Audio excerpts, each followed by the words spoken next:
anh ấy còn cả thử test testing dân testing system thử test bộ bọn dân đấy nè toàn chập giật mình tên này chập về chập vô chậm đã bộ về ở snap sát trên đằng định ní thùng ở côi nó sò ở côi đã bàn đập pi vol buôn của đập pi vol buôn củaใน system នេះ12 volt ចឹងវាកំពុងឥឡូវអស់ថ្ងៃសាកហើយអស់ថ្ងៃម៉ោង6ហើយ 6:07 យប់ហើយចឹងវាលែងសាកហើយគួយវាបានមុននឹង 100% ដល់ 90% ដល់យើងដកប្រើនេះយើងដកប្រើទៅលើឆ្នាំងកម្ដៅកំពុងទៅដោះគោអបេនេះកម្ដៅ steam កំពុងដោះគោបានអានេះ 1000 វ៉ាត់ទេ 1000 វ៉ាត់អត់ប្រើស្មើ 1000 វ៉ាត់ខ្ញុំប្រើ 600 វ៉ាត់ចុះក្រោមខ្ពស់ផុត 600 វ៉ាត់600 វ៉ាត់ឬក៏ 500 វ៉ាត់ចុះក្រោមវាអត់សូវរត់អនុក្តៅខ្លាំង inverter យ៉ាងនេះ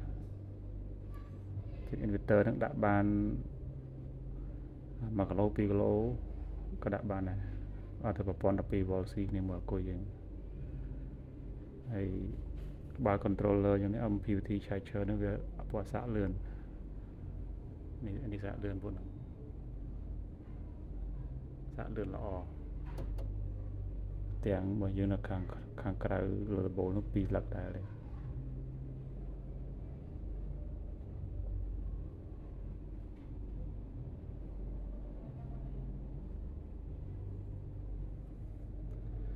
វាស៊ីតិចណាស់នេះស៊ីតិចអត់ស៊ីច្រើនទេប្រហែលថ្ងៃនឹងសាកទៅពេញសោបលឿងទាំងអស់នៅក្នុង12 volt 200 ampere 2គ្រាប់សាកមកពេញនឹងមិនដឹងថាប្រហែលថ្ងៃបានអស់ទេនោះបើវាស៊ីតិចពេកវាស៊ីតិចអាកម្ដៅហ្នឹងវាត្រឹម40 A 40 ចន្លោះ 40 ទៅ 70 វ៉ាត់ដែរទៅនឹងកងក្រោយគូតវ៉ាត់តូច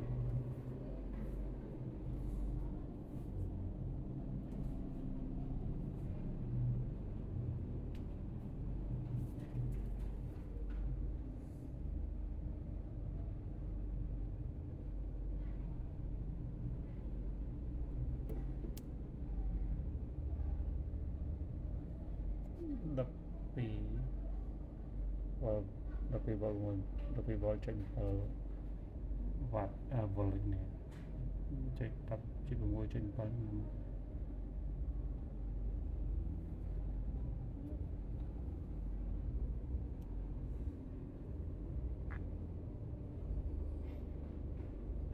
អ្នកនៅចំការនៅឆ្ងាយអីអត់អស់សហួយច្រើនអានេះតិចទេអត់ចំណាយច្រើនទេដាក់ពីផ្ទាំង600 វ៉ាត់ឬក៏500 វ៉ាត់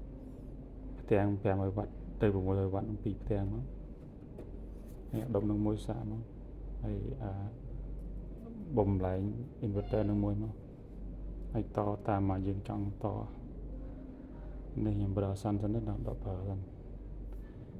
តេស្តភ្លើងវាគុយជែលយើងដាក់គុយទឹកក៏បានគុយជែលបានខ្ញុំប្រើគុយជែលហើយបងប្អូនមានថវិកាធូរធារដាក់គុយលីសូមទៅលីសូមវាថ្លៃហើយជែលវាខុសគ្នា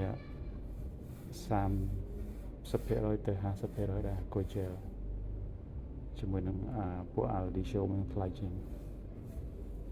លីសូមយើងប្រើបានយូរប៉ុន្តែជែលនេះប្រើបានចន្លោះ2 ឆ្នាំអី2 ទៅ 3 ឆ្នាំជែលតែជែលខ្ញុំកំពុងប្រើនេះចូល2 ឆ្នាំហើយ